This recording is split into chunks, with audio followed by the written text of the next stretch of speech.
Hi friends, last video நம்ம பூசணிக்காய் harvest பண்ணுற வீடியோ போட்டிருந்தோம். அதில் சொன்ன மாதிரியே இது ஸ்ட்ராபெரி ப்ரோக்ரஸ் வீடியோ தான். இப்போ ஸ்ட்ராபெரிக்கு மல்ச்சிங் ஷீட் விரிச்சுக்கிட்டு இருக்கோம். முக்கால்வாசி ஏரியா மல்ச்சிங் ஷீட் விரித்து கவர் பண்ணி வந்துட்டோம்.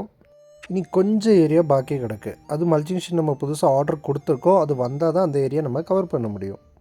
நம்ம ஏன் ஸ்ட்ராபெரிக்கு மல்ச்சிங் ஷீட் விரிக்கிறோன்னு கேட்டுக்கிட்டிங்கன்னா, ஸ்ட்ராபெரி செடி பெருசாக வளர்ந்து நமக்கு பழம் தரும்போது பழம் மண்ணில் தட்டிருச்சுன்னா சீக்கிரம் அழுகி போகிறதுக்கு கூடுதல் சான்ஸ் இருக்குது.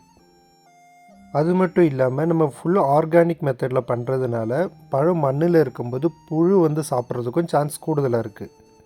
அதே இடத்துல நம்ம மல்ச்சிங் ஷீட் விரித்து பண்ணோம்னா பழம் வந்து மல்ச்சிங் ஷீட் மேலேயே இருந்துடும், நம்ம பார்த்து பறிச்சிக்கலாம். பழமும் டேமேஜ் ஆகிற சான்ஸும் ரொம்ப கம்மி.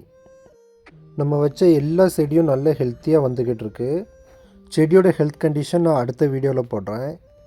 நம்ம வச்ச செடியில் ஆல்மோஸ்ட் எல்லாமே வந்துருச்சு, எதுவும் டேமேஜ் ஆகலை. இனியும் கரெக்டாக 1.5 மந்தில் நமக்கு ஈல்டு கிடைக்க ஸ்டார்ட் ஆயிரும். அதுக்கப்புறம் நம்ம ஃபீல்டு விசிட் பண்ணுற எல்லா கெஸ்ட்டும் ஸ்ட்ராபெரி பர்ச்சேஸ் பண்ணிக்கலாம். நம்ம ஃபீல்டு லொக்கேட் ஆகிருக்கிறது கரெக்டாக மூணார் டவுன்லேருந்து 1 கிலோமீட்டர் டிஸ்டன்ஸில் தான். மூணார்லேருந்து சைலண்ட் வேலி போகிற ரோட்டில் லொக்கேட் ஆகிருக்கு.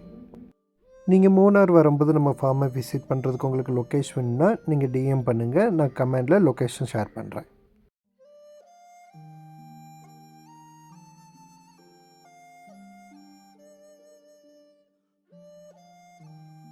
ஸோ இன்னையிலேருந்து கரெக்டாக 1.5 மந்த் மட்டும் வெயிட் பண்ணுங்கள், ஸ்ட்ராபெரி ரெடி.